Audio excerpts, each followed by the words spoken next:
कोई और इनपुट इसमें देना चाहते हैं? हम विक्रम सर से आप पूछ हाँ। लेते हैं। जी सर जी, हाँ सॉरी। तो मेरा, मैं दीप्ति मैडम ने जो कहा था उसकी ओर ध्यान आकृष्ट करना चाहता हूँ कि जी जी इससे जो फीमेल डेवलप होगी सर, तो उसमें आपने ये लास्ट लाइन जो आई है कि वह स्टेराइल हो जाता है, तो इसके बजाय उसमें जो 3-4 स्पेसिफिक कैरेक्टर्स आते हैं, यदि वो दिए जाते तो क्वेश्चन और थोड़ा सा अपना आगे बढ़ जाता और हम उसके नेक्स्ट लेवल की ओर ले जा सकते थे सर इसको। ले जा सकते थे। ऑप्शंस की जगह यहाँ पे 4 हम वो दे देते उसकी कैरेक्टरिस्टिक्स।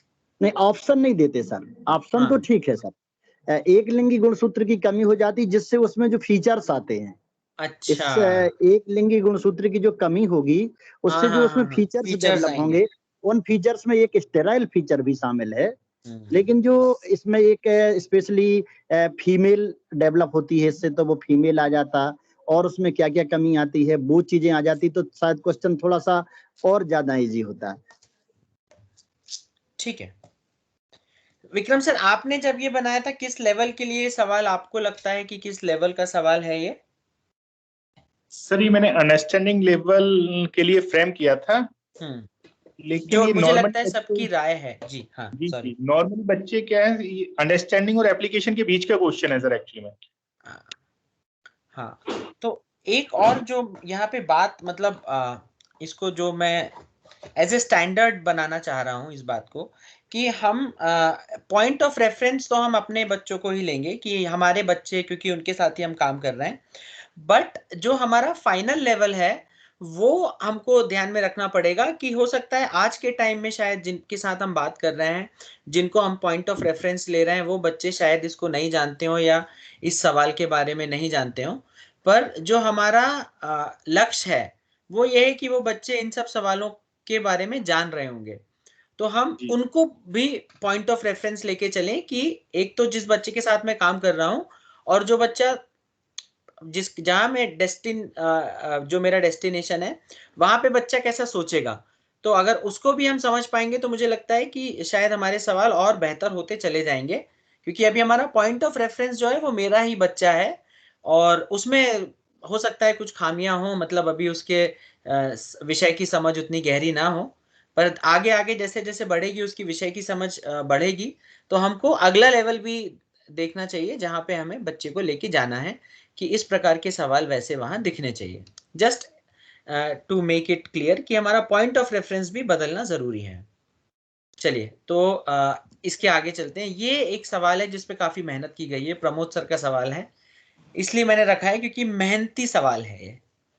प्रमोद सर आपसे इस पे पहले मैं इनपुट चाहूंगा कि जब आपने बनाया था, इस बार मैंने थोड़ा चेंज कर दिया है क्राइटेरिया, तो जी सर। आपने मतलब what is your thought on this question, क्योंकि आपने काफी मेहनत की है इस सवाल को लेके, तो अपने हाथों से सर चित्र बनाया अक्सर है, सब कुछ बच्चे किया है।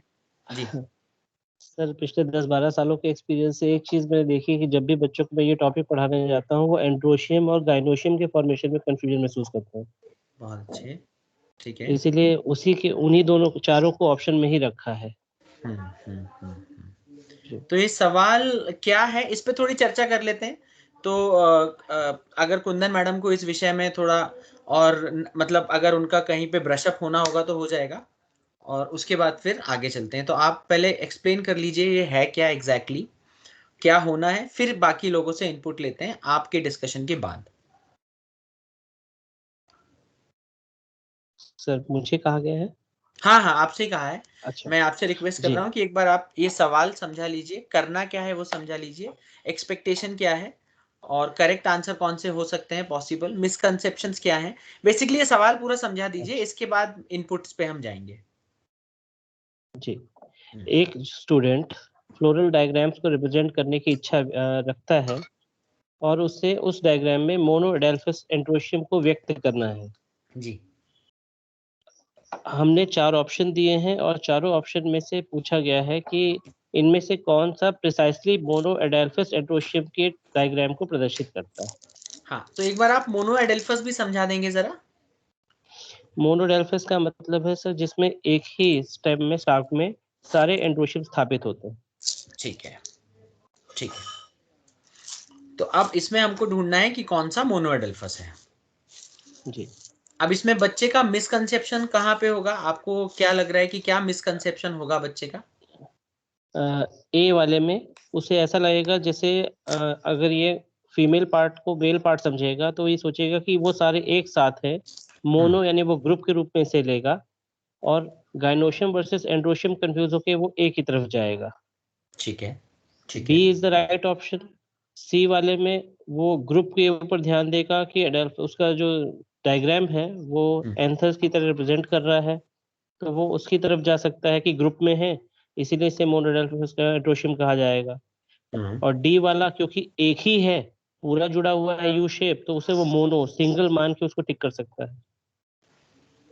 ये सवाल का स्ट्रक्चर भी आपने जिस तरीके से बनाया है वो भी, और स्ट्रक्चर भी काफी बेहतर है।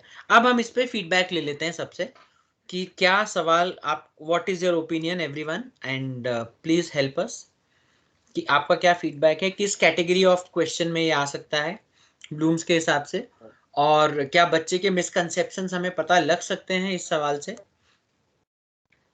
जी सर, मैं शुरू करूं सर? जी सर, प्लीज। सर मेरे अनुसार ये क्वेश्चन बहुत अच्छा है जी। और एक पढ़ने का नया तरीका बच्चों में विकसित हो जाएगा अगर इसको देखा तो। ये तो बहुत अच्छी बात है, बढ़िया प्रश्न है सर का, अच्छी मेहनत भी की है। और लेकिन बच्चों के लेवल की बात करते हुए अपन देखें या क्लास के लेवल की बात करते हुए देखें तो मैं हमेशा कोशिश ये करता हूँ कि अपन क्लास के लेवल की बात करते हैं, क्योंकि बच्चे तो अलग अलग स्कूल और अलग अलग क्षेत्र के हिसाब से अलग अलग तरह के हो सकते हैं। तो मेरे अनुसार ये कक्षा 12 के और 11 12 के लेवल पर जब अपन जाएंगे तो ये अंडरस्टैंडिंग बेस्ड और एप्लीकेशन बेस्ड दोनों के बीच की कंडीशन में आ जाएगा। कहीं पर ये एप्लीकेशन में चला जाएगा तो कहीं पर ये अंडरस्टैंडिंग में चला जाएगा। फिर भी मैं इसको अंडरस्टैंडिंग में ले जाना ज्यादा पसंद करूंगा सर। अंडरस्टैंडिंग में। इतना ही कहना चाहूँ। जी sir. Thank you sir, thank you. और कोई फीडबैक, और कोई इनपुट? यस सर ने क्वेश्चन तो इतना अच्छा बनाया ही, उससे ज्यादा अच्छा सर ने समझाया, बहुत अच्छा। हाँ, तो सर को थैंक यू। जी जी जी। और सर मैम थैंक यू। और सर मतलब ये जो तरीका सर ने जैसे कहा कि अगर बच्चों को इस टाइप की चीजें हम दे, जैसे क्वेश्चन मतलब डायग्राम में किसी तरह की लेबलिंग नहीं है, कुछ भी नहीं है, तो इससे बच्चों का जो इंटेलेक्चुअल डेवलपमेंट है सच में मतलब रियली बहुत अच्छा होगा। इस टाइप का भले एक बार वो परेशान होगा, लेकिन दूसरी बार के लिए अगर वो तैयार होता है तो इससे उसका जो कॉग्निटिव लेवल है बहुत अच्छा डेवलप करे, मीन्स उसको नया सोचने के लिए विवश होना जिसको कहेंगे, ऐसा होगा। तो उसके लिए वो बहुत अच्छा उत्प्रेरक टाइप का काम करेंगे उसके डेवलपमेंट के लिए या लर्निंग के लिए। तो ये क्वेश्चन बच्चों को मोटिवेट करेगा लर्निंग के लिए। आई अग्री, मैं मानता थैंक यू हूँ। सर। और इसके अलावा कुछ?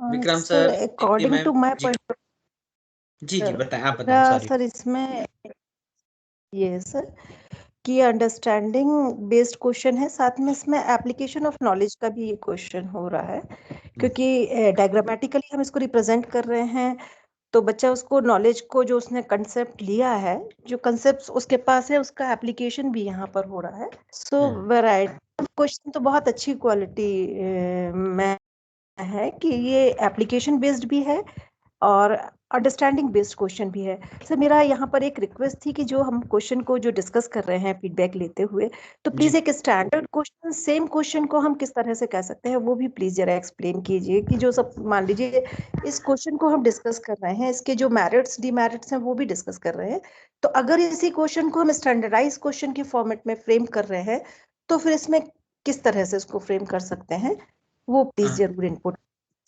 तो थोड़ा आप समय और मुझे दें और मैं आपके इस फीडबैक पे काम करूंगा। मतलब मैंने सेशन उसी तरीके से प्लान किया है, तो हम आएंगे उस पे भी। इस सवाल को शायद मैं अभी ना कर पाऊं, पर मैंने एक सवाल सोच के रखा है जिसको हम समझ रहे हैं। इस पे भी हम बात कर लेंगे, अगर सबका फीडबैक आता जाएगा तो उसको हम इम्प्रूव करते चले जाएंगे। पर मैंने एक स्टैंडर्ड सवाल भी रख रखा है जिसपे हम बात करेंगे for sure. It's not a matter of critics, this is a discussion of the question or the quality of the question, which parameters it can fulfill.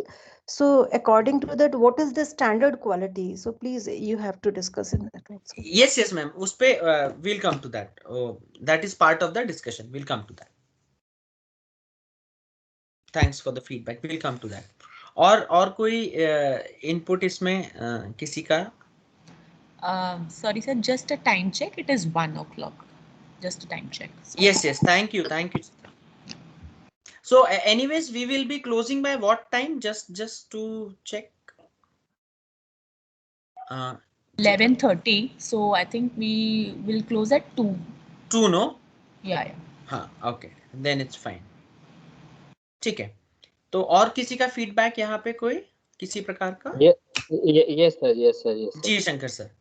Sir, it is very good question. Personally, I like the diagram based question. तो ये सभी everyone are saying correctly कि ये application based भी हो सकता है understanding. अगर अपन ने इसको क्लास के अंदर केवल बताया है तो ये अंडरस्टैंडिंग बेस्ड है। अगर क्लास प्रैक्टिकल रूम के अंदर जाके है ना डिफरेंट टाइप्स के फ्लोवर की, एंड्रोशियम की, टीएस और एलएस करके अगर उसको बताई गई है माइक्रोस्कोप पे, तो डेफिनेटली एप्लीकेशन बेस्ड क्वेश्चन है।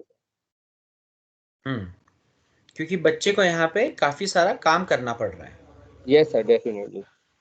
तो मैं बताता हूँ इसको रखने का, इस सवाल को मैंने क्यों यहाँ पे रखा कि एक तो ये सवाल काफी मेहनत से बनाया गया है। दूसरा, जब मैंने इसके ऑप्शंस देखे, और इसीलिए मैंने पहले सर को बोला कि सर आप एक बार एक्सप्लेन करें कि आपने किस सोच के साथ इस सवाल को शुरू किया था, क्योंकि मैं ये समझना चाह रहा था कि ये जो ऑप्शंस हैं ये आए कहाँ से हैं, व्हाट इज द इसका ओरिजिन कहाँ से हुआ है। मतलब आई एम सॉरी, मैंने सारा फीडबैक नहीं लिया, मैं शुरू हो गया बीच में, तो अब मैं खत्म कर लेता हूँ इसको। तो मुझे ये समझना था कि इन ऑप्शंस के पीछे रीजन क्या है, मतलब ये कहाँ से ऑप्शंस आ रहे हैं। और एक अच्छा सवाल आप तब उसे एक अच्छा सवाल कहेंगे, या एक अच्छा सवाल तब आपको मदद करेगा जब वो बच्चे के मिसकंसेप्शन पे काम करेगा। अब अगर मैं इन चारों ऑप्शंस को देखूं तो बच्चा जो भी ऑप्शन लगाएगा, मुझे किसी एक मिसकंसेप्शन के बारे में, या तो सही कॉन्सेप्ट के बारे में या किसी एक टाइप के मिसकॉन्सेप्शन के बारे में पता लगेगा कि या तो बच्चे को ये पता है या बच्चा इस दिशा में सोच रहा है। तो अगर मेरे पास काम करने की क्षमता है या मुझे समय अलाउ करता है कि मैं उस बच्चे के साथ या उस समूह के बच्चे के साथ काम करूं जिसमें इस टाइप का मिसकंसेप्शन है, तो मेरे पास एक डेटा भी इकट्ठा हो रहा है इन सवाल और उन बच्चों के लिए कि जिन बच्चों ने यहाँ पे ये लगाया है, ये वाला ऑप्शन लगाया है, उन्होंने किस सोच के साथ इसको लगाया होगा। जिन्होंने सी ऑप्शन लगाया है उन्होंने किस सोच के साथ लगाया होगा, या जिन्होंने डी लगाया है वो किस मिसकंसेप्शन से गुजर रहे होंगे। तो एक तो मुझे समझ में आ रहा है, क्लियर मेरे पास बाइफरकेशन है, मेरे ऑप्शंस मुझे मदद कर रहे हैं बच्चों का असली सही लेवल समझने के लिए कि बच्चे का लेवल कहाँ पर है, मिसकंसेप्शन कहाँ है। तो एक इस सवाल को इसीलिए मैंने पहले सर से बोला ताकि मैं जो बोलना चाह रहा हूँ पहले वो क्लियर हो जाऊं कि सोच वही है या नहीं। और सवाल डेफिनेटली अच्छा है, रीजन बीइंग कि एक तो बच्चे को जो भी उसने पढ़ा है उसको याद करना है, उसके साथ उसको अप्लाई भी करना है, और फिर उसके बाद आइडेंटिफाई करना है कि हाँ इनमें से कौन सा सही ऑप्शन हो सकता है, कौन सा सही ऑप्शन नहीं हो सकता है। भाषा में अगर कहीं बदलाव करना है या कुछ और करना है वो एक अलग बात है, स्टेम को सरल करना है, कठिन करना है, पर ओवरऑल जो क्वेश्चन की पैकेजिंग है वो बच्चे का मिसकंसेप्शन पकड़ने में मेरी मदद करेगी, जो मुझे लगता है कि एक सही दिशा है प्रश्न निर्माण की। तो प्रमोद जी आपने बहुत बढ़िया सवाल बनाया है, इसके लिए हम सब अग्री कर रहे हैं, बहुत बढ़िया सवाल है। और किसी का इनपुट कुछ आना है? मैं बीच में थोड़ा ज्यादा एक दिशा में चला गया, किसी और का कोई इनपुट यहाँ पे?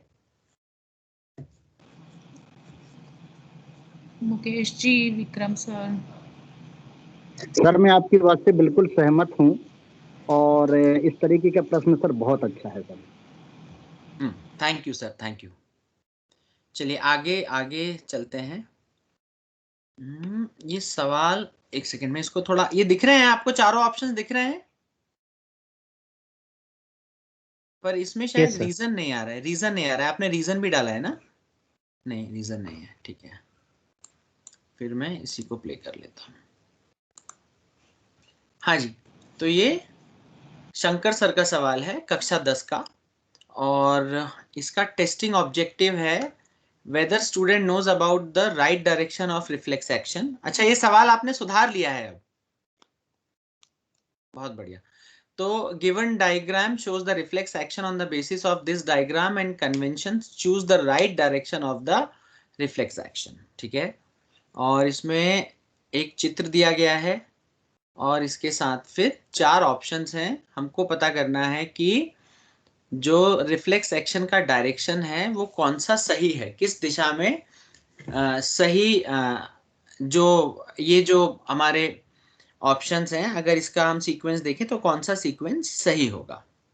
ठीक है, कौन इस पे किसी का कोई इनपुट, किस प्रकार का सवाल है, किस कैटेगरी में आ रहा है? शंकर सर ने इसे अंडरस्टैंडिंग में रखा है, तो डू वी अग्री कि अंडरस्टैंडिंग का सवाल है या हमारे हिसाब से किसी और कैटेगरी में जा सकता है? जी सर। जी मुकेश जी सर, मैं थोड़ा सा एक बात कहना चाहूंगा पहले तो उसकी कैटेगरी डिसाइड करने से पहले।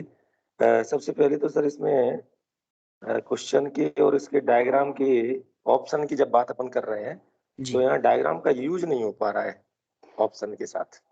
बिल्कुल ठीक है, क्यों आपको तो ऐसे लग रहा है? क्योंकि इसमें ऑप्शन जो दिए हुए हैं बिना डायग्राम के भी जवाब बनाया जा जाएगा ना इसमें। हाँ जी सर, जी सर, एक तो ये है। और दूसरा सर, सर ने इसको किस में रखा है? अंडरस्टैंडिंग में। जी अंडरस्टैंडिंग, सर अंडरस्टैंडिंग में आ जाएगा। डायग्राम को हटा दो तो अंडरस्टैंडिंग में सीधा सीधा है सर। और अगर डायग्राम, तो डायग्राम है या नहीं उससे ज्यादा कुछ फर्क सवाल नहीं पड़ नहीं रहा है ना? नहीं पड़ रहा सर। तो इसलिए अंडरस्टैंडिंग में तो है ही, कोई बात ही नहीं है। बाकी तो ठीक है सर, क्वेश्चन अपने आप में तो यही वाली बात है सर। ठीक है सर, बाकी तो चेंज किसी भी क्वेश्चन ओपन करके किसी भी कैटेगरी में ले जा सकते हैं, लेके जा सकते हैं। पर अभी इसी सवाल में अगर और कोई इनपुट आपका, कि जैसे लिखा हुआ है टॉपिक, सब टॉपिक और टेस्टिंग ऑब्जेक्टिव। यहाँ पर सर जो टॉपिक लिखा हुआ है ना, वो टॉपिक स्पाइनल कॉर्ड नहीं होना चाहिए सर मेरे अनुसार। स्पाइनल कॉर्ड नहीं होना चाहिए। जी सर, जी सर। ये सब टॉपिक रिफ्लेक्स एक्शन, यहाँ सब टॉपिक की जरूरत ही नहीं थी, टॉपिक रिफ्लेक्स एक्शन से भी काम चल जाता सर, चल सकता था। स्पाइनल कॉर्ड तो टॉपिक, हाँ स्पाइनल कॉर्ड तो टॉपिक नहीं ही होना चाहिए, ऐसा आपको लगता है? ठीक, thank you sir, thank you. और कोई इनपुट इसमें? सर मेरा भी कंसेप्ट सर यहाँ मुकेश सर से एग्री करता है सर जी, कि यहाँ पर इस डायग्राम की उतनी नहीं है। इससे बेटर हम यहाँ रे डायग्राम या रिफ्लेक्स आर्क को रिप्रेजेंट करते हुए अगर क्वेश्चन में इनपुट देते तो ज्यादा बेहतर होता, मुझे ऐसा लगता है। और यहाँ पर मुकेश शर्मा सर के जो व्यू है उससे मैं एग्री करती हूँ कि यहाँ पर जो डायग्राम यहाँ पर दिया गया है उसकी यूटिलिटी इसमें काफी कम है। और साथ में जो ऑप्शंस हैं वहां पर भी अगर हम देखें तो ऑप्शंस में भी थोड़ा ऑल्टरेशन पॉसिबल है सर। और जो टॉपिक को सर ने, मुकेश शर्मा सर ने डिस्कस किया ही है कि ये रिफ्लेक्स आर्क या रिफ्लेक्स एक्शन को लेकर के अगर हम सब टॉपिक लें तो ज्यादा सही होगा। तो आपके हिसाब से अगर ऑप्शन में जैसे आपने सजेशन दिया तो क्या चेंज हो सकता है? जैसे एक आध अगर आप कुछ बताएं। आंसर के ऑप्शंस आ रहे हैं सर, क्वेश्चन बहुत अच्छा है, बट आंसर के जो ऑप्शंस आ रहे हैं या जो बच्चा आंसर करेगा उसमें इस डायग्राम की यूटिलिटी नहीं है सर। क्वेश्चन अंडरस्टैंडिंग बेस है, क्वेश्चन अंडरस्टैंडिंग बेस है, बट अगर हम इसको एप्लीकेशन पॉइंट ऑफ व्यू से ऐड करना चाह रहे हैं तो रिफ्लेक्स आर्क का अगर हम आर्क को फॉर्म में तो स्टूडेंट को ऑप्शन चूज करने में आसानी होगी और उसको एक क्लू भी मिलेगा क्वेश्चन को अटेम्प्ट करने के लिए। बिल्कुल ठीक है, I agree to what you saying, very well. एक बार और बोलूं सर थोड़ा सा? जी जी जी, प्लीज प्लीज प्लीज प्लीज। इसको एप्लीकेशन में ले जाने के लिए एक तरीका ये हो सकता है सर, जो डायग्राम है उसमें से सबका नामांकन हटा दें, वहां पर नंबरिंग दे दें सब जगह 1 2 3 4 करके, और फिर पूछें रिफ्लेक्स एक्शन में कौन सा रूट सही है, 1 2 3 4 करके ऐसे करके सेट किया जा सकता है, तो जो एप्लीकेशन में चला जाएगा। ठीक है, ये इस सवाल की एक हिस्ट्री है जिसपे हम आएंगे, मतलब ये थोड़ा इवॉल्व हो रहा है सवाल, पर हाँ आपका ये जो फीडबैक है शंकर सर, इसको एक बार नोट कर लीजिएगा, ये बड़ा इंटरेस्टिंग है जो सर ने बताया, और शायद प्रमोद सर भी यही बोलना चाह रहे थे। जी सर, बिल्कुल मेरा भी यही था। आप लेबलिंग मिटाकर इसमें ABCD या 1 2 3 4 मार्किंग कर दें और ऑप्शंस में वही मार्किंग पूछें, ताकि बच्चा नाम जानता होगा तभी वो उसका रिजल्ट निकाल पाएगा। I do agree with all of you, but मैंने जो स्टैंडर्ड है ना सर क्लास 10th रखा, इसीलिए मैंने डायग्राम इंक्लूड किया। अगर मैं स्टैंडर्ड 11th रखता तो इसीलिए मैं डायग्राम उसको रिमूव कर देता, क्योंकि स्टैंडर्ड मैंने ध्यान रखा कि क्लास 10th है, तो इसीलिए फिर मैंने कहा पहली बार बच्चा अगर 9 10th पे आके इसको पहली बार रिफ्लेक्स एक्शन के बारे में जानेगा, तो इसीलिए फिर मैंने डायग्राम को मेंशन किया क्लास 10th लेवल को ध्यान में रखते हुए। पर सर डायग्राम भी तो इस क्वेश्चन की खूबसूरती है जी, डायग्राम ही इस क्वेश्चन को खूबसूरत बनाता है, क्योंकि बच्चा इंटरेस्ट पैदा करेगा इसको सॉल्व करने के लिए। एरो मतलब कहाँ से कहाँ से जाएंगे नवे, तो इसलिए डायग्राम होने के बाद ये बदलाव किया जाए ज्यादा अच्छा है। तो दो जी जी जी बोलिए, आप बोलिए मैडम। सर अभी जो सर बोल रहे थे मैं नाम नहीं जान पाई, पर मतलब मैं सर की बात से एग्री कर रही हूँ। मतलब मुझे जो लग रहा है कि ये जो सवाल अगर डायरेक्ट जैसे सब लोग मतलब कह रहे हैं कि अगर डायग्राम नहीं होता सिर्फ ऑप्शन होते तो ये बहुत आसान से हो जाता। भले ऑप्शन से वो इसको इजी पड़े, लेकिन अगर वो डायग्राम है दिया हुआ तो उसको एक बार वो देखेगा और उसको समझने की कोशिश करेगा कि मतलब जो ऑप्शंस उसने ढूंढे हैं तो उनके वो एग्जैक्ट लेबलिंग सही पहचान रहा है कि नहीं, स्पाइनल कॉर्ड कहाँ आ रहा है, मोटर नर्व्स किसको कहते हैं, मीन्स ये सारी चीजों को उसका जब कॉन्सेप्ट क्लियर होगा तो मतलब डायग्राम को देख के शायद वो थोड़ा सा और भ्रमित होगा, मीन्स जो डिस्ट्रैक्टर का काम वो डायग्राम कर रहा, मुझे ऐसा लगता है। अग्री। तो यहाँ पे ना दो टाइप के सजेशंस हैं, मैं इसको समराइज कर लूं पहले। एक जो I would like to say something about more about this question. Sir आपको मैं सबसे लास्ट में मौका दूंगा, आई एम सॉरी, क्योंकि आप पहले सबके फीडबैक ले लें, फिर उसके बाद आप उसको इवॉल्व कर सकते हैं।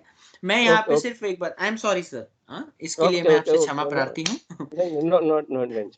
अब यहाँ पे क्या है, दो चीजें हैं, दो टाइप के इंफॉर्मेशन आ रही है। एक है कि ये जो अभी सवाल है इसमें चित्र की कितनी उपयोगिता है, डायग्राम की उपयोगिता है, यानी जो पहला थॉट था जहाँ पे दीप्ति मैडम, मुकेश सर ने बोला कि ये डायग्राम हो या ना हो बच्चा इसका जवाब दे देगा, तो एक वो एक दिशा है सवाल की। दूसरी दिशा जो अब निकल के आ रही है, जो बाद में मुकेश सर और प्रमोद सर जिस बात पे एग्री कर रहे हैं कि अगर इस सवाल को यहाँ पे हम इस डायग्राम को अगर यूज करना चाहते हैं तो इस सवाल का लेवल जो है वो अपने थोड़ा और इसका स्तर बढ़ जाएगा और बच्चे को थोड़ा और वहां पे मेहनत करनी पड़ेगी, जहां पे हम इस डायग्राम से नाम हटा देंगे और उसमें नंबरिंग करके उसके बाद बच्चे से इस पे बात करेंगे। तो सवाल दो अलग दिशाओं में चला गया है, बस मैं ये बताना चाह रहा था कि जो डिस्कशन है अब ये दो अलग अलग प्रकार के सवालों पे हम बात कर रहे हैं, तो इसको भी आप जहन में रखिएगा, क्योंकि ये बड़ा इंटरेस्टिंग सा एक नया स्ट्रक्चर निकल के आ रहा है सवाल का। और कोई जो इस पे कुछ अपने फीडबैक कमेंट देना चाहते हो? सवाल अच्छा है, बुरा है? बुरा तो खैर नहीं है, सवाल बहुत अच्छा है, पर और इसको कैसे इम्प्रूव कर सकते हैं या अंडरस्टैंडिंग में है या नहीं? विक्रम सर। सवाल बहुत अच्छा है, इसके द्वारा बच्चे में अच्छी रिफ्लेक्स एक्शन के बारे में अच्छा कॉन्सेप्ट डेवलप हो रहा है। मेरे हिसाब से अंडरस्टैंडिंग बेस्ड क्वेश्चन है, बहुत अच्छा क्वेश्चन, सवाल अच्छा है। बिल्कुल बिल्कुल। अंजना मैडम, आपका कोई यहाँ पे इनपुट किसी प्रकार का? हाँ सर, मैं बोलना चाहूंगी सर, जैसे जो अंडरस्टैंडिंग अच्छी है वो तो विदाउट डायग्राम के आंसर बता सकता है, और बाकी इसे एनालिसिस में एप्लीकेशन बेस्ड ले सकते हैं कि जिसको नहीं आता वो थोड़ा सा डायग्राम देख के अप्लाई करना चाहेगा आंसर। सर तो डायग्राम भी जरूरी है कुछ बच्चों के लिए, कुछ बच्चों के लिए विदाउट डायग्राम भी काम चल जाएगा। ठीक है, ये एक नया बिल्कुल रिफ्रेशिंग थॉट है। Thank you sir. Refreshing thought है कि जो शायद जहां से शंकर सर ने भी सोचा होगा इस पर्सपेक्टिव से। तो वो मनोज सर आप कुछ, मुकेश सर आप कुछ बोलना चाहेंगे? Manoj sir sorry.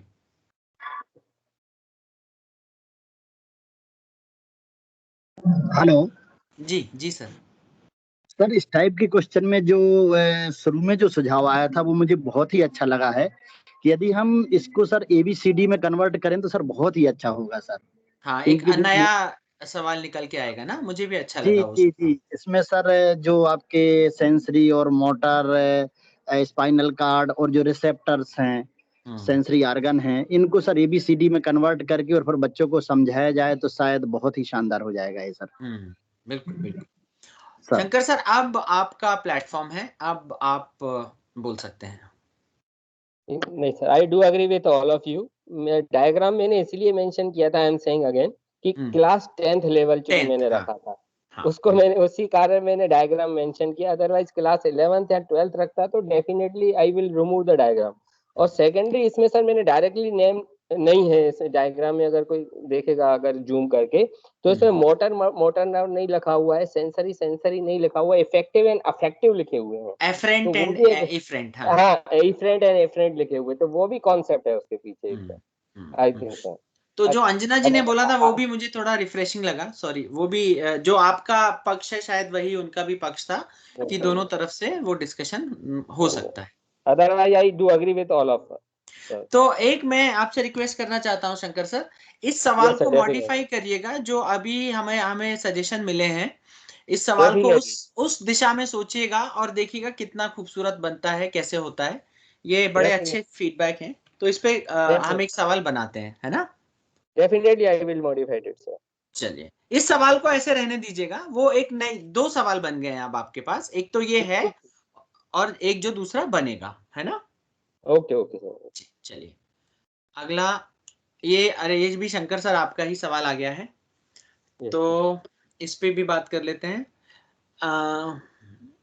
ये है एनालाइज का क्वेश्चन है, क्लास 11th का, analysing this question test whether student know about the role of photo receptor cell.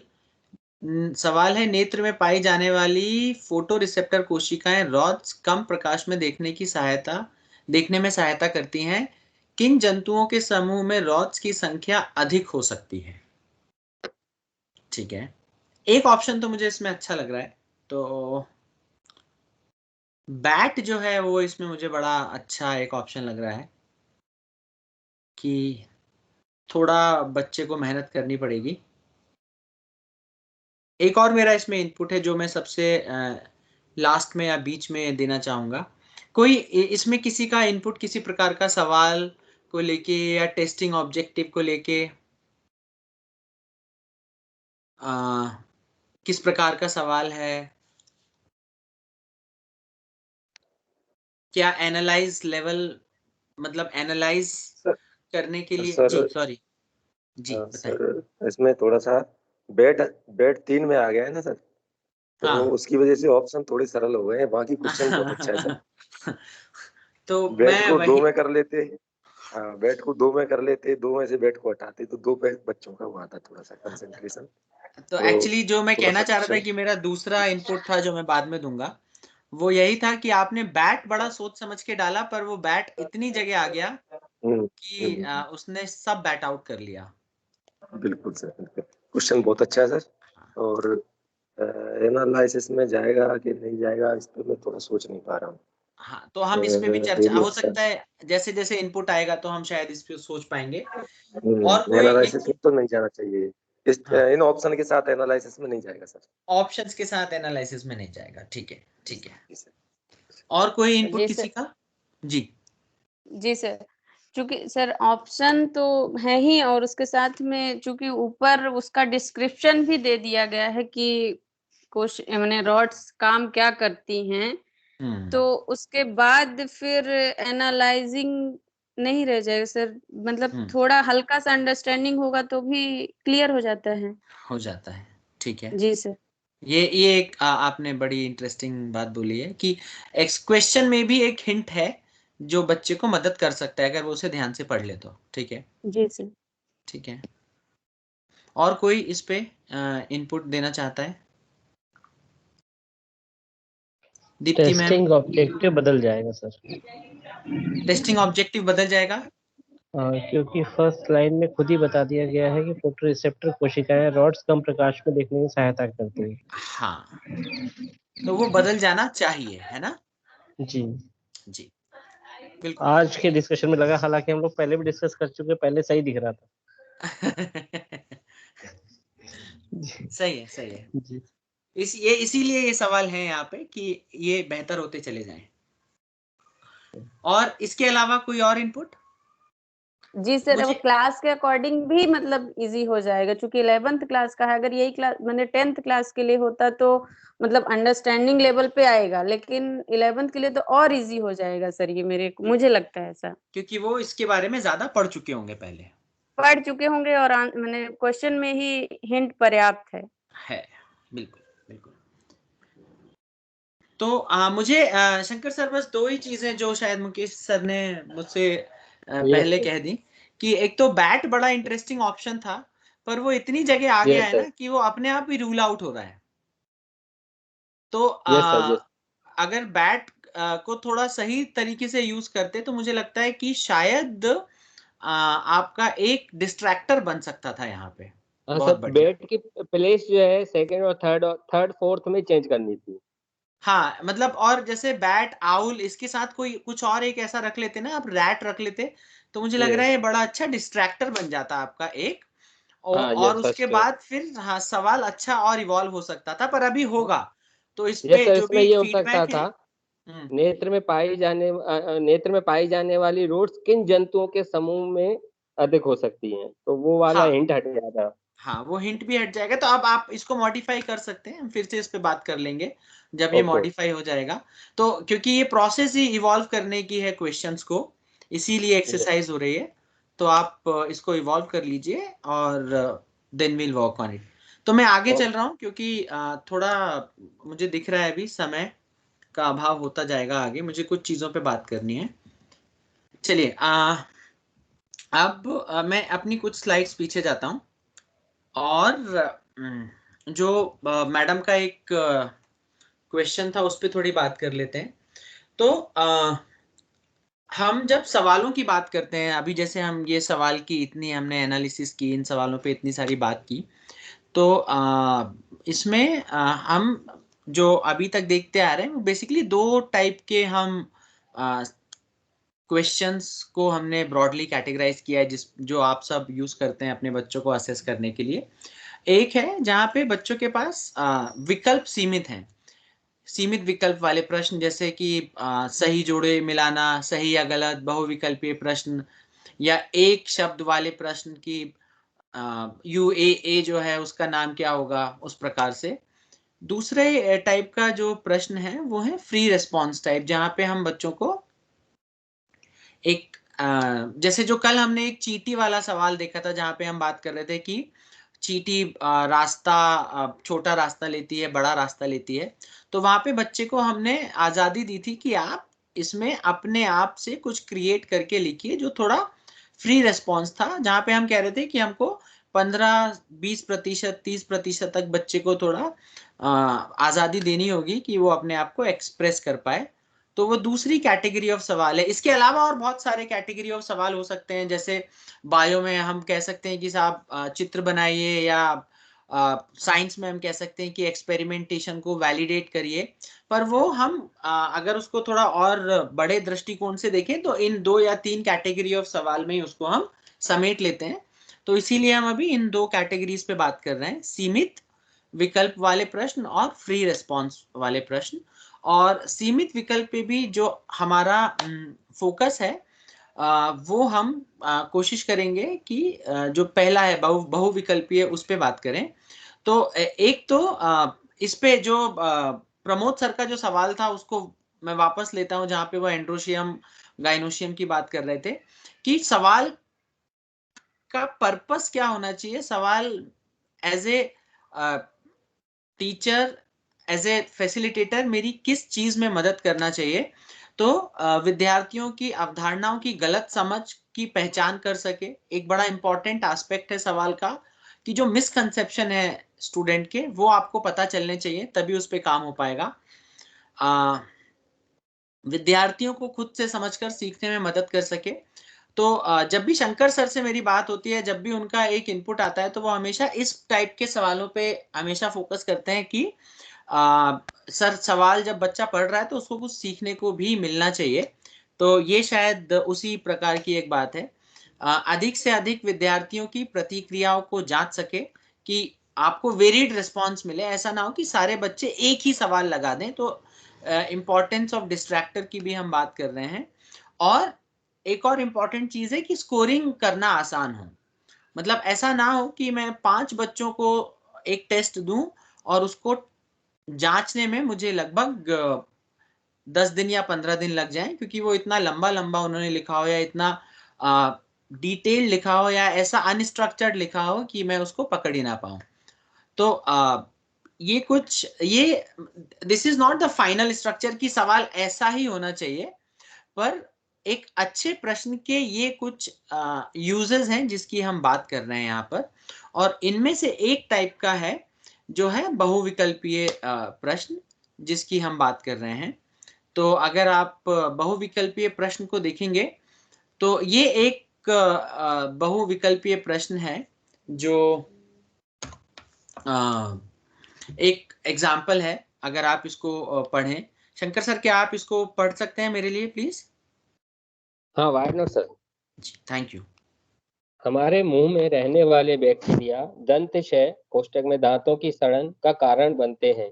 1700 के दशक से गन्ने के उद्योग से चीनी उपलब्ध होने के बाद से यह समस्या बनी हुई है। आज हम क्षरण के बारे में बहुत कुछ जानते हैं। उदाहरण के लिए बैक्टीरिया जो क्षय का कारण बनता है चीनी पर जीवित रहते हैं। चीनी अम्ल में बदल जाती है। एसिड दांतों की सतह को नुकसान पहुंचाता है। दांतों को ब्रश करने से क्षय को रोकने में मदद मिलती है। दंत क्षय में बैक्टीरिया की क्या भूमिका है? ऑप्शन ए, एक बैक्टीरिया ताम चीनी का उत्पादन करता है। ऑप्शन बी, बैक्टीरिया चीनी का उत्पादन करते हैं। ऑप्शन सी, बैक्टीरिया खनिजों का उत्पादन करते हैं। ऑप्शन डी, बैक्टीरिया एसिड का उत्पादन करते हैं। Thank you. Thank you sir, thank you very much.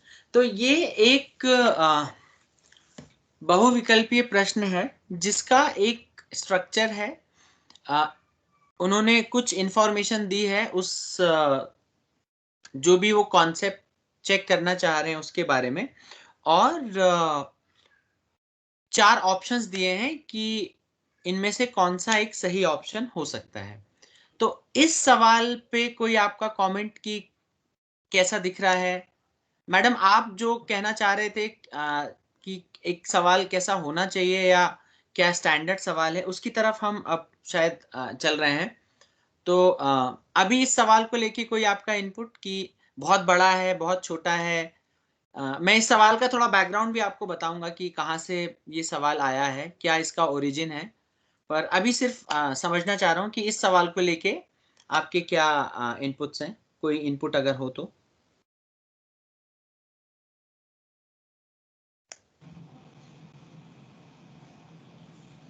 Mohan sir, Kundan ma'am. और एक चीज और, ये जो हमने पीछे बात की थी किस प्रकार के प्रश्नों का उपयोग करना चाहिए, ये जो 4 हमने पॉइंट्स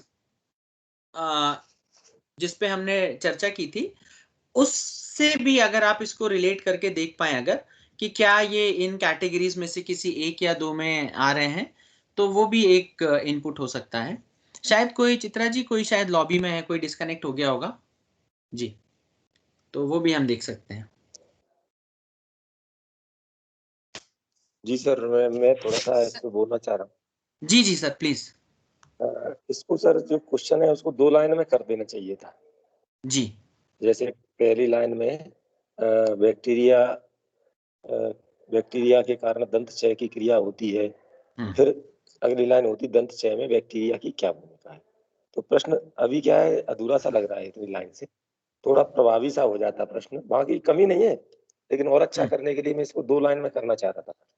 अच्छा, कि बैक्टीरिया जो मतलब बैक्टीरिया का आप एक रोल देते हैं और फिर दंत क्षय में बैक्टीरिया क्या भूमिका, मतलब बैक्टीरिया के कारण दंत क्षय की क्रिया होती है, और या ऐसे कहते हैं बैक्टीरिया के प्रभाव से दंत क्षय होता है, दंत क्षय में बैक्टीरिया की क्या भूमिका है, ऐसे करता मैं, और इसको थोड़ा सा प्रभावी बनाया। अच्छा, तो इन्होंने क्या किया है, ये थोड़ा लंबा करके दिया है जो आप एक लाइन में कहना चाह रहे हैं। शायद उन्होंने इसको थोड़ा ज्यादा एलैबोरेटेड भाषा में कह दिया है, ज्यादा संक्षेप में ना कह के उसको ज्यादा उसमें कह दिया। जैसे क्या है, अभी अपन ऊपर से पढ़ते हुए आ रहे हैं ना, हाँ, तो उसको एकदम प्रश्न को देख रहे हैं तो रिलेटेड है, तुरंत किया गया प्रश्न है, तुरंत किया गया प्रश्न के रूप में तो ठीक है जी, लेकिन जब अपन इस प्रश्न को अलग से पूछेंगे जहाँ पर इस ऊपर की भाषा का रिलेशन नहीं होगा, हाँ तो उस समय ये अधूरा सा लगेगा फिर। अच्छा, तो ये हाँ एक ये बात मैं बता दूं कि ये प्रश्न ऐसे ही पूछा गया है, ये प्रश्न इसी प्रकार से पूछा गया है, मतलब पूछा गया होगा, अपन तो हाँ इस पे संभावनाओं पे बात कर रहे हैं। हाँ हाँ हाँ हाँ हाँ नहीं हाँ, फिर आपका कहना चाहिए कि अगर सिर्फ ऐसे पूछे दंतशय में बैक्टीरिया की क्या भूमिका है, तो यहाँ पे थोड़ा गड़बड़ दिख रहा है, पर अगर पूरा पढ़ेंगे तो सेंस बनाता है। ठीक है, और इसके अलावा कोई इनपुट? अगर मैं ब्लूम्स में देखूं तो ये किस, जी जी सॉरी सर क्वेश्चन को लेंदी बनाने का उद्देश्य शायद डिस्ट्रैक्टर्स की संख्या बढ़ाना और उनको एक आधार प्रदान करना हो सकता है, लेकिन बी और सी ऑप्शन क्वेश्चन को आसान बना देते हैं। कौन से, डी और सी? बी और सी। बी और सी, बैक्टीरिया चीनी का उत्पादन करते हैं, बैक्टीरिया खनिजों का उत्पादन करते हैं। हाँ, सी तो खासकर जो है ऑप्शन सरल बना देता है कि थोड़ा अब आंसर किया जा सकता है। इसीलिए बाकी जो उदाहरण दिया गया है कि क्षरण के विषय में हम बहुत कुछ जानते हैं, वो देना इसलिए जरूरी है ताकि हम डिस्ट्रैक्टर्स को इजीली प्लेस कर पाए। और एक और जो मुझे लगता है कि यहाँ पे वो इंफॉर्मेशन देना चाह रहे हैं आपको, और उसके बेसिस पे वो आपसे सवाल कर रहे हैं कि इन केस अगर, मतलब वो अज्यूम नहीं कर रहे हैं कि आप पहले से ही सब सीख के आए हैं, आप इसको पढ़ के भी डायरेक्शन देने के लिए। हाँ हाँ बिल्कुल। जी सर, मैं बोलूं? जी जी प्लीज प्लीज प्लीज। मतलब ये क्वेश्चन को देखने के बाद ये लग रहा है कि जो इंफॉर्मेशन दी गई, नॉलेज दिया गया है और उसके कंप्रिहेंशन का टेस्ट किया जा रहा है कि आप उसको कितना समझ पाए क्वेश्चन को। ठीक है, एक ये भी, हाँ एक ये हो सकता है आपका जो इनपुट है, ये एक नया आपने इसको एंगल दिया है, पर इस सवाल को करने के लिए मुझे एक बैकग्राउंड इंफॉर्मेशन होनी चाहिए, कुछ मुझे पहले से पता होना चाहिए, तब मैं इस सवाल पे शायद ज्यादा बेहतर जवाब दे पाऊंगा। जो आप कह रहे हैं वो भी सही है, वो भी एक बात हो सकती है। तो ये एक बहुविकल्पीय प्रश्न है जो इसका मैं आपको बैकग्राउंड अब बता देता हूँ इन द मीन टाइम। ये पीसा का एक सवाल है जो मैंने यहाँ पे यूज किया है, और ये यहाँ पे मैंने क्यों यूज किया है, क्योंकि मैं एक उचित बहुविकल्पीय प्रश्न की संरचना पे बात करना चाह रहा हूँ कि कैसा एक जो बहुविकल्पीय प्रश्न है उसकी संरचना कैसी होनी चाहिए, कैसा वो दिखना चाहिए, और क्या क्या उसके एलिमेंट्स होने चाहिए। तो उस पे थोड़ा हम बात कर लेते हैं। सर तो मैं ये एक वही, क्वेश्चन पूछ सकती? जी जी जी प्लीज मैम पूछिए। सर ये किस लेवल के स्टूडेंट्स के लिए क्वेश्चन है? मैडम ये 10वीं के 15 साल का बच्चा जो है इस सवाल को जवाब देगा। जी sir, okay, thank you sir. 15 साल का बच्चा। तो ये वही सवाल है जो हमने वहां पे देखा था। अब इसमें जो हमारा एक बहुविकल्पीय प्रश्न है उसके कुछ एलिमेंट्स हैं जिसकी हम बात कर लेते हैं। सबसे पहला जो एलिमेंट है वो है स्टेम। तो क्योंकि अब हम इतने सारे बहुविकल्पीय प्रश्नों का एनालिसिस करके आ चुके हैं, तो उसको समझने की एक छोटी सी कोशिश कर लेते हैं कि क्या होना चाहिए, कैसा दिखना चाहिए। तो एक जो सबसे इंपॉर्टेंट पार्ट है उसका वो है स्टेम, जो आपको जो भी आपका सवाल है उसकी कहानी बता रहा है कि आपको हल क्या करना है। जैसे जो भी अभी इतने हमने सारे सवाल किए, और उसमें अगर मैं सबसे पहले सवाल पे जाऊं जहां मुकेश सर ने कहा था कि सर ये प्रश्न अधूरा है, तो वो प्रश्न अधूरा सबको क्यों लग रहा था? क्योंकि जो उसका स्टेम था वो क्लियर नहीं था कि आपको क्या करना है, या किसके बारे में चित्र में बात करनी है, या एग्जैक्टली क्या बात करनी है। उसमें सिर्फ एक लाइन लिखी थी, चित्र को देखकर बताइए। तो वो जो स्टेम था वो इनकम्प्लीट था, इसीलिए शायद वो प्रश्न को सबने बोला कि क्लियर नहीं है, क्लियर नहीं है। तो सबसे पहला हिस्सा जो मेरे सवाल का है वो है स्टेम, जो आपको क्लैरिटी देगा कि आपने क्या करना है एज ए टेस्ट टेकर, आपसे क्या एक्सपेक्टेशन है, आपको करना क्या है। दूसरा जो मेरा एलिमेंट है इसमें वो है डिस्ट्रैक्टर। अभी डिस्ट्रैक्टर क्या है? डिस्ट्रैक्टर वो है जो आपको गलत जवाब देने के लिए प्रेरित करेंगे। जैसे कल एक हमारे पास सवाल था जिसमें हमने कैंसर का डेटा देखा था, उसमें ऑप्शन ए, ऑप्शन सी और ऑप्शन डी, 3 ऑप्शंस पे हम बात कर रहे थे कि इनमें से कोई एक ऑप्शन सही हो सकता है। तो वो क्योंकि इतनी चतुराई से वो ऑप्शन उन्होंने वहां रखे थे कि उसमें से कोई भी एक ऑप्शन बच्चा सही या गलत कर सकता है। जैसे एक ऑप्शन था कि लिवर कैंसर के कारण महिलाओं में मौतें नहीं होती हैं, जबकि जो डेटा था, जो स्टेम था, वो बोल रहा था कि ये जो डेटा है ये कुछ देशों का डेटा है, और जो मेरा पहला ऑप्शन था वो जनरलाइज ऑप्शन था कि महिलाओं में लिवर कैंसर के कारण मौतें नहीं होती हैं। तो बहुत चतुराई से वो समझ रहे थे बच्चों को कहाँ मिसकंसेप्शन हो सकता है, they have placed that distractor. या आज जैसा एक सवाल अभी हमने लाइव देखा थोड़ी देर पहले, जो प्रमोद सर का सवाल था, जो उन्होंने सबसे पहला ऑप्शन रखा था वो भी डिस्ट्रैक्टर ही है। अगर मैं वापस जाऊं उस सवाल पे, तो ये जो है ये डिस्ट्रैक्टर ही है कि हो सकता है कि छात्र इसको समझ के कि ये एंड्रोशियम है, यहाँ पे इसको एक इकट्ठा है तो इसको टिक कर ले। तो ये जो स्ट्रक्चर है मेरा, ये डिस्ट्रैक्टर है। दूसरा, एक और डिस्ट्रैक्टर रोल बड़ा इंपॉर्टेंट प्ले करता है। आपको जो स्टूडेंट का जो मिसकंसेप्शन है, जो स्टूडेंट जहां पे गड़बड़ कर रहा है, डिस्ट्रैक्टर आपको मदद करेगा उस मिसकंसेप्शन को पकड़ने के लिए, क्योंकि वो बड़ा इंपॉर्टेंट है कि अगर मैंने सवाल दिया, बच्चे के साथ मैं काम कर रहा हूं और अगर मुझे यही नहीं समझ में आया कि बच्चे का मिसकंसेप्शन कहाँ है, तो इस सवाल की यूटिलिटी एज ए टीचर आपके लिए उतनी नहीं है। तो वो एक बड़ा इंपॉर्टेंट पार्ट है। तीसरा जो इस सवाल का एक एलिमेंट है वो है उसका आंसर की, जो भी सही आंसर है, गलत आंसर है, वो हो सकता है। इस सवाल का एक बैकग्राउंड और है जो मैं देना चाहता हूँ। ये जो सवाल है ये 3 सवालों की श्रृंखला है, जिसमें से मैंने एक सवाल सिर्फ उठाया है। जब आप तीनों सवालों को एक साथ देखेंगे तो ये इंफॉर्मेशन का आपको ज्यादा रोल समझ में आएगा कि ये इंफॉर्मेशन देने के पीछे पर्पस क्या है और ये क्या बच्चे को असेसमेंट में मदद कर रहा है। अभी सिर्फ एक सवाल उठाया है तो हो सकता है कि इस इंफॉर्मेशन का उतना रोल हमको नहीं दिखे, पर जो भी इंफॉर्मेशन हम उस जगह प्रोवाइड कर रहे हैं बच्चे को, उसका बड़ा इंपॉर्टेंट रोल है उस सवाल को हल करने के लिए। तो ये एक बहुविकल्पीय प्रश्न की संरचना है जो इस प्रकार दिखनी चाहिए। इस पे किसी का कोई कमेंट है या मैं इससे आगे चलूं? नहीं सर, आगे जा सकते हैं। चलिए, अब जो हम डिस्कस कर रहे हैं वो जो अभी हमने रिव्यू किया, जिस पे हमने बात की, ये सिर्फ उसको समराइज करने का एक डिस्कशन है, जहां पे हम बात कर रहे हैं कि बहुविकल्पीय प्रश्न बनाने की व्हाट इज द प्रोसेस। तो ये सारी प्रोसेस अभी हम जो डिस्कशन कर रहे थे 1 घंटे का, उसमें हमने सारा वही काम किया है और वही हमने बात की है। बट उसको एक बार सिर्फ समराइज करके देख लेते हैं कि कैसा दिखेगा मेरा बहुविकल्पीय प्रश्न बनाने का तरीका, क्या प्रोसेस है। तो जो हमारा प्रश्न का प्रारूप है, जो हमने उसको 3 लेवल्स में भी बांटा है कि मैकेनिकल, अंडरस्टैंडिंग और एप्लीकेशन।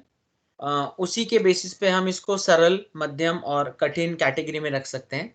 फिर से जो मुकेश सर ने भी एक बात कही थी और जो मैं रिपीट करना चाह रहा हूँ कि हर प्रकार का प्रश्न जरूरी है और किसी भी प्रकार के प्रश्न में सही या गलत का कोई वो नहीं है कि ये सवाल अच्छा है या खराब है, but it's part of the paper और बच्चे को असेस करने के लिए वो जरूरी है कि एक सरल सवाल हो, एक कठिन हो, एक मध्यम प्रकार का सवाल हो।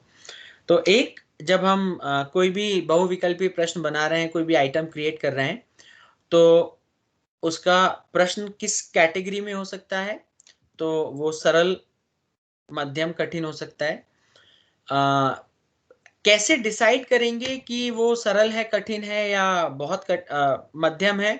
जो आपका विषय है, अगर वो परिचित है, बच्चा जान रहा है उसको कि डीएनए का स्ट्रक्चर कैसा होता है, या बी टाइप का डीएनए कैसा होता है, डबल हेलिक्स, ट्रिपल हेलिक्स, या एडेनिन किसके साथ कंबाइन करता है। अगर इस टाइप का सवाल है तो वो बहुत परिचित टाइप का आपका विषय है, और बच्चा जानता है कि उसमें ए है तो उसके साथ क्या होगा, और टी है तो उसके साथ क्या होगा, या जी है तो उसके साथ क्या होगा, या उसमें कितने डबल बॉन्ड होंगे, कितने ट्रिपल बॉन्ड होंगे।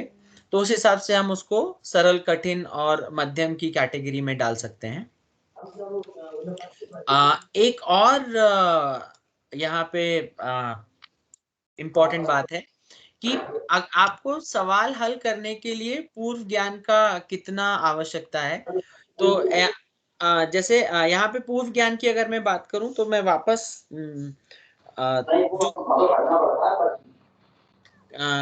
कहीं से थोड़ा बैकग्राउंड आ रहा है, नॉइस आ रहा है, अगर आप म्यूट कर लें प्लीज। जी धन्यवाद। तो जब हम पूर्व ज्ञान की बात कर रहे हैं तो हम बात कर रहे हैं बेसिकली कि कोई सवाल है तो उसमें आपको बेसिकली जब हम एप्लीकेशन से के प्रकार के सवाल की बात करते हैं तो वहां पे आपको 2-3 टाइप के कॉन्सेप्ट्स को मिला के उसको अप्लाई करना पड़ता है। जैसे टिश्यू कल्चर वाला जो हमारा सवाल था, वहां पे आपको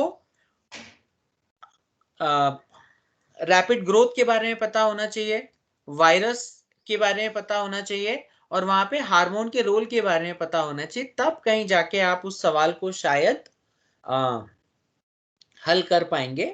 पर यहाँ पे जो सरल सवाल है उसमें इतना संदर्भ का वो नहीं है, और अगर नहीं भी है तो भी आपका काम चल सकता है, आप उसका जवाब दे सकते हैं। इसके आगे चलते हैं।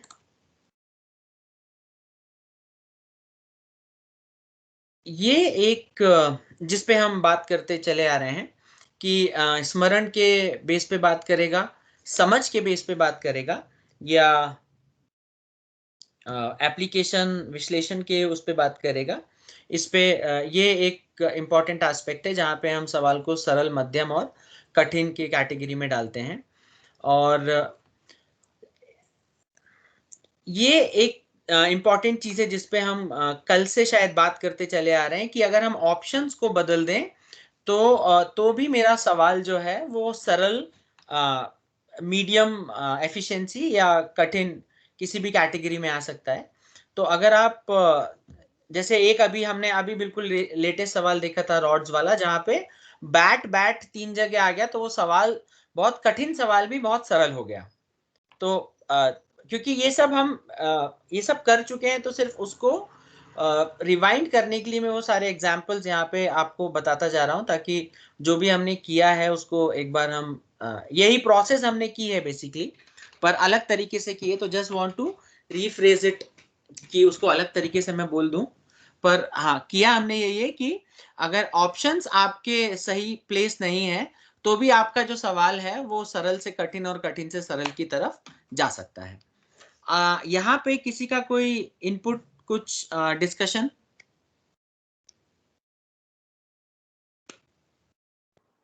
अभी तक नो सर, सही है। No sir, I do agree with. और जो हमने किया है, क्या आप इस प्रोसेस में उसको रख के देख पा रहे हैं? ये मेरे लिए ज्यादा जरूरी है। मतलब मैं आपको ये चीजें रटने की बात या इसको पढ़ने की बात नहीं कर रहा हूँ। ये मेरा पर्पस ये कि जो हमने किया है, क्या हमने ऐसा ही कुछ किया है या कुछ अलग कर दिया है, और अब हम इसको यहाँ पे इन खांचों में डालने की कोशिश कर रहे हैं। सर जी बोलिए मैडम। ये कठिन में जो लास्ट टॉपिक सेंटेंस है, थोड़ा सा इसको इलाबोरेट करें प्लीज। सिर्फ तर्क से किसी को किसी ऑप्शन, ये किसी ऑप्शन को खत्म नहीं किया जा सकता होना चाहिए था। ऑप्शन वहां पे शायद मैंने लिखा नहीं। जी सर, ऑप्शन तो ठीक है, मीन्स उसको थोड़ा सा ऐसे कोई एग्जांपल्स, थोड़ा सा मतलब उसको, जैसे हम वापस जाते हैं प्रमोद सर के सवाल की तरफ कि अगर आपके पास तर्क भी होगा तभी भी आप उस सवाल को तब तक नहीं कर पाएंगे जब तक आपके पास पूर्व ज्ञान नहीं होगा, जब तक आप उस सवाल को ढंग से उसके कॉन्सेप्ट को नहीं जान रहे होंगे और उसको अप्लाई नहीं कर पाएंगे। जो कठिन सवाल है वो सिर्फ लॉजिक से हल नहीं हो सकता है, उसके लिए आपको और काफी सारी बैकग्राउंड इंफॉर्मेशन चाहिए पड़ेगी, आपको वो पूर्व ज्ञान चाहिए पड़ेगा, आपको विश्लेषण करना पड़ेगा, तब आप उस सवाल का जवाब दे पाएंगे। तो मेरा सवाल अभी भी अधूरा है, मतलब जवाब मुझे नहीं मिला है। जो हम अभी बात कर रहे हैं और जो हमने एक्सरसाइज करी, क्या वो आपको बराबर दिख रही हैं, या यहाँ पे हमने कुछ बॉक्सेस में नाम रख दिए हैं और जो हम एक्सरसाइज कर रहे थे रिव्यू करने की वो कुछ अलग थी, मतलब उसमें ये सब नहीं कर रहे थे हम? एग्जैक्टली सेम फॉलो हुआ सर। हाँ, तो आप, जो मैं कहना चाह रहा हूं वो ये थियोरी है, तो हम थ्योरी पे ना जाएं पर प्रैक्टिकली उसको हम यूज करते रहें, क्योंकि वही हमारे इम्प्रूवमेंट और हमारे सवालों के इम्प्रूवमेंट में काम आएगा। तो क्योंकि उसको समराइज करना है और उसको कुछ आकार देना है, इसीलिए यहाँ पे उसको रखना जरूरी है कि कैसे सवाल बनेगा, क्या बनेगा, पर तरीका वही है कि उस पर हम बात करते रहें और उसको बेहतर कर लें। आइए आगे चलते हैं। बहुविकल्पीय प्रश्नों के उपयोग के लाभ, ये हम सब जान रहे हैं कि एक बहुत आसानी से आप बहुत सारे बच्चों के साथ इस पे काम कर सकते हैं। सेकेंड ऑप्शन ठीक है, मतलब व्यक्तिपरकता और पक्षपात की संभावना कम होती है, थोड़ा थ्योरेटिकल हिस्सा है बट बड़ा रेलेवेंट है इसलिए यहाँ पे रखा है।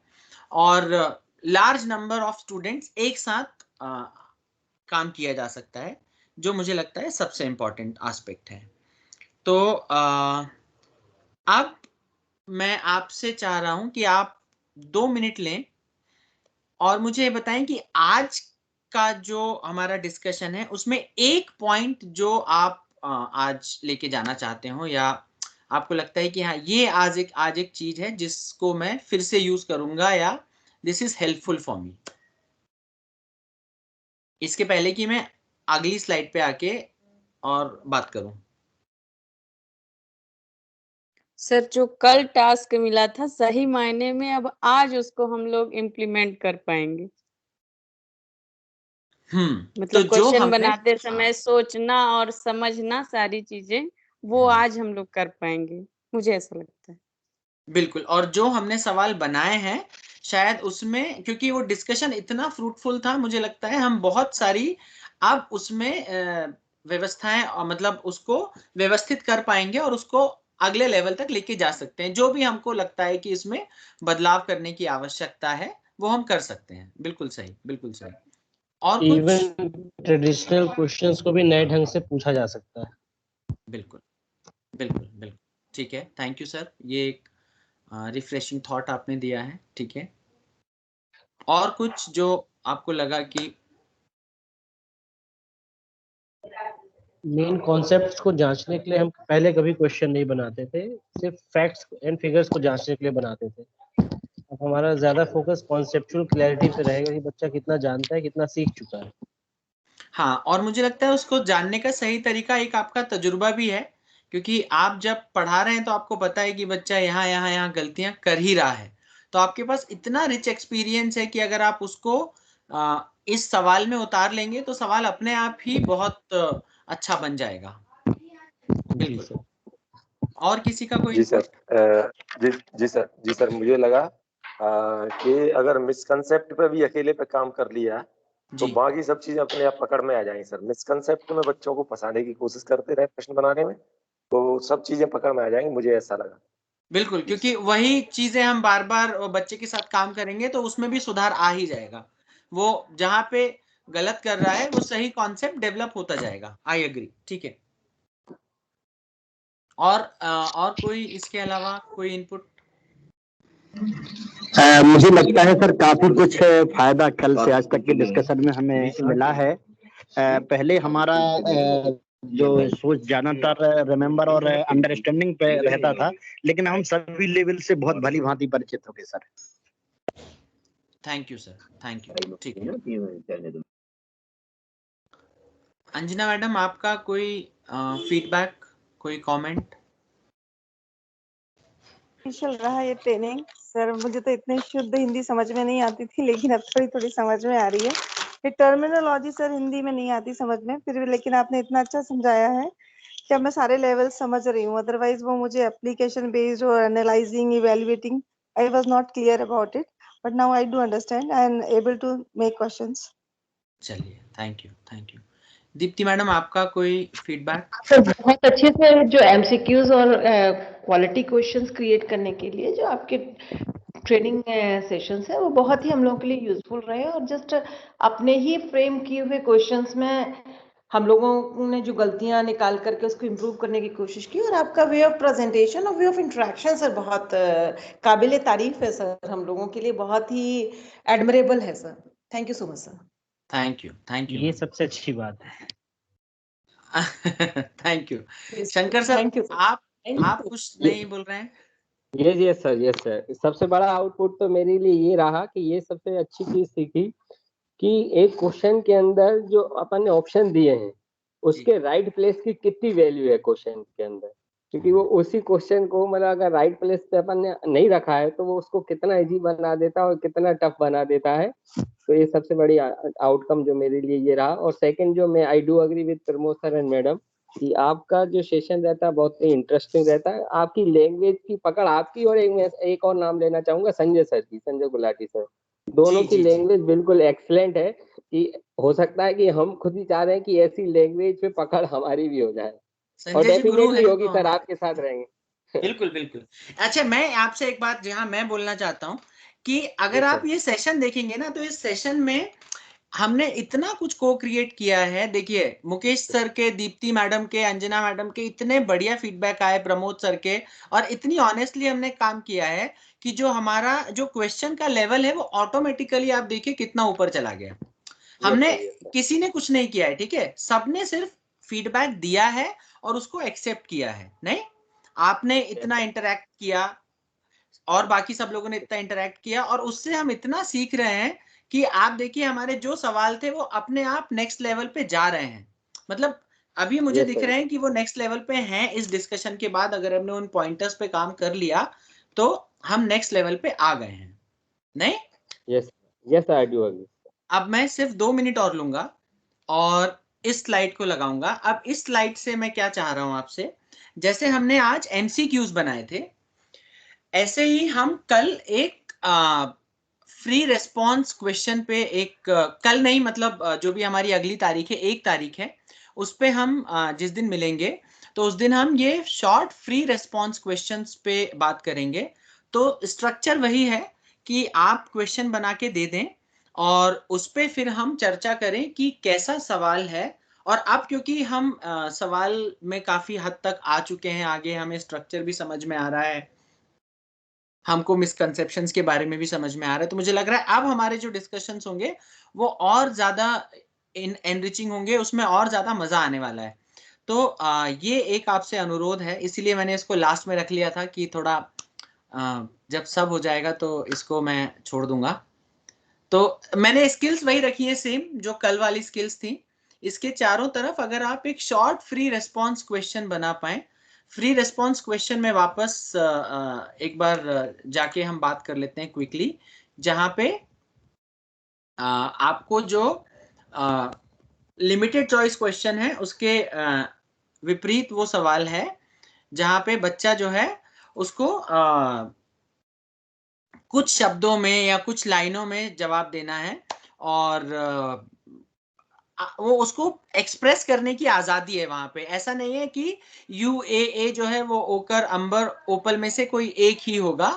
तो वहां पे इस प्रकार का सवाल पूछा जाएगा कि बच्चा जो है एक्सप्रेस कर सकता है, चित्र बना सकता है, अपने हिसाब से कुछ लिख सकता है, उस प्रकार का कोई एक सवाल का स्ट्रक्चर होगा।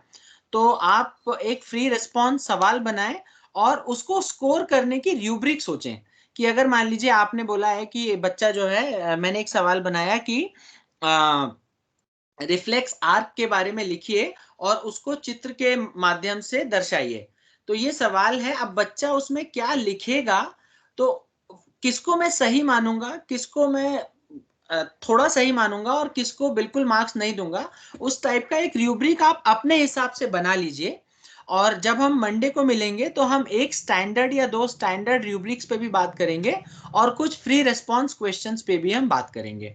तो क्या ये हो सकता है? मतलब जी सर, बिल्कुल।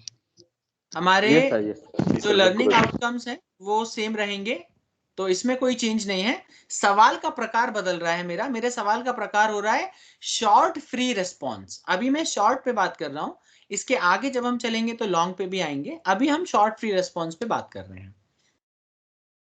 तो ये आपको दोबारा तो नहीं भेजना है, ये आपके पास है, या मैं चैट में दोबारा डाल दूं इसको? नहीं, ऑलरेडी है सर, कल ही कर लिया। मैं फिर भी एक बार इसको चैट में डाल देता हूं, इन केस अगर कल किसी के पास ना हो या ऐसा कुछ हो। So let me send it. और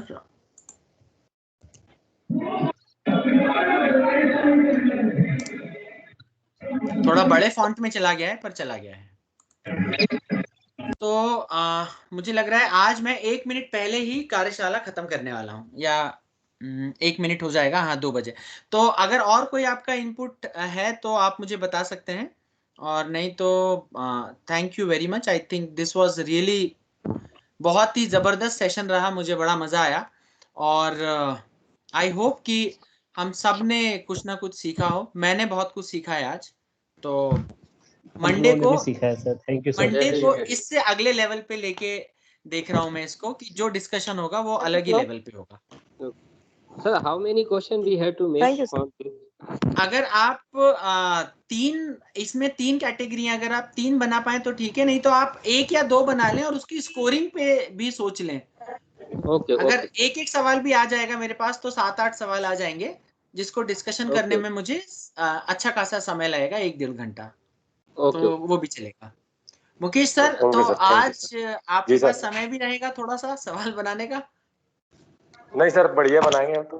हाँ, और आपसे आउट ऑफ मतलब मजा आएगा जब हम जी सर। मंडे को मिलेंगे ना, तो सवाल अब मुझे दिख रहे हैं जी बहुत बढ़िया सवाल आते हुए, तो फिर और नहीं मजा सर, आएगा। इतना नहीं यार सर, अब इतना तो सीख ही गए हैं कि सवाल अच्छा बना पाए कि नहीं बना पाए, लेकिन सवाल में कमी तो ढूंढ ही लेंगे।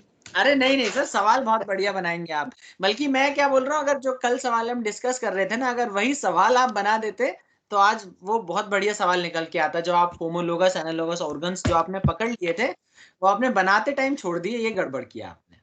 वो उस समय प्रेशर में था सर, हाँ मैं सर कुछ कहना चाहता हूँ। जी जी। जी सर। आज वही लोग बधाई के पात्र हैं जिन्होंने क्वेश्चन में ज्यादा मिस्टेक की, क्योंकि उन्हीं के कारण हम लोगों ने आज सीखा यहाँ पे। बहुत सीखा है आज, बहुत सीखा है। मैं खुद बोलूंगा आज का इतना इंटरेक्टिव सेशन था। मतलब मैं सर लिटरली 2.5 घंटे आपको का थैंक पता यू नहीं चला। बोलना चाहता हूँ, लिटरली थैंक सर यू बोलना ढाई चाहता हूँ। ढाई घंटे का पता भी नहीं चला है सर, कब निकल गए। हाँ, और बहुत बहुत हर व्यक्ति ने कुछ ना कुछ सीखा है, और मैंने तो आज बहुत ही कुछ सीखा है। तो बहुत बहुत धन्यवाद। चित्रा जी, क्या हम बंद कर सकते हैं अब कार्यशाला? जी जी, बिल्कुल बिल्कुल। Thank you so much thank okay you. Sir, participation के थैंक लिए। Thank you very much. Questions आप वैशाली को ही भेज दीजिएगा, जी, और वहीं एक से फिर ग्रुप हम में इसको। डाल दीजिएगा, या हाँ तो हाँ फिर वर्ड डॉक जैसे आपने बनाया। लेकिन अभी हमारे पास 2 दिन है, सैटरडे का पूरा दिन है, संडे का पूरा दिन है, तो हम का वक्त निकाल पाएंगे। तो प्लीज इंश्योर कि आएंगे, जी आप जी सवाल आएंगे, मुझे भरोसा है। जी जी। थैंक जी you so sir. Much. Thank you very much, thank you. Thank you Chitra madam. Thank you sir. Thank you so much. Thank thank you. Thank you ma'am. Thank you so much ma'am. Thank you everyone.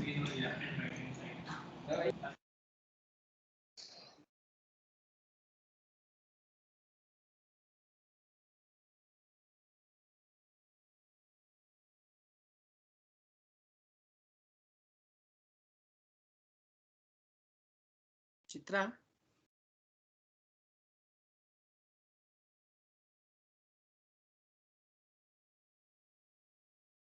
Chitra, are you there?